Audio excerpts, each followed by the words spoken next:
कई मरतबा समझा चुकी हूँ, लेकिन शायद उस वक्त तुम्हें समझ में नहीं आया। अब सही कह रही हैं। मुझे उस वक्त आपकी बात नहीं समझ आ रही थी। आपने मुझे कितना समझाया था मामा, मुझे कुछ नजर नहीं आया था।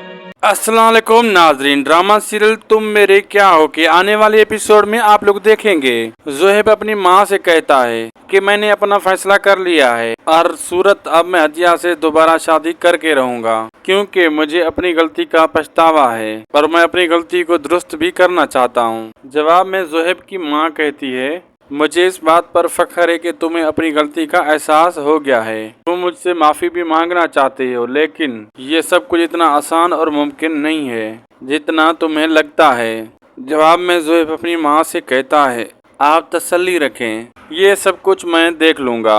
आपको परेशान और बिल्कुल भी फिक्र होने की ज़रूरत नहीं है। अब मैं सारा को तो तलाक दे ही चुका हूँ, ये बात आप भी अच्छे से जानती हैं। मेरी ज़िंदगी में हादिया का लौट के आना बहुत ज़रूरी है। जवाब में जोहेब की माँ कहती है, ये भी मैं नहीं चाहती थी कि तुम सारा को तलाक दो, क्योंकि तुम्हारे मरहूम चाचा भी इस दुनिया में नहीं हैं। तुम ही एक उनका सहारा थे, लेकिन तुमने जज्बात में आकर ये बहुत गलत फैसला लिया। तुम्हारे इस फैसले की वजह से कहीं मानूर का रिश्ता खराब ना हो जाए एहसन के साथ। मुझे इस बात की फिक्र लायक हो चुकी है। मज़ीद रिव्यूज़ के लिए चैनल को सब्सक्राइब करें, लाइक करें, शेयर करें। अल्लाह हाफिज़।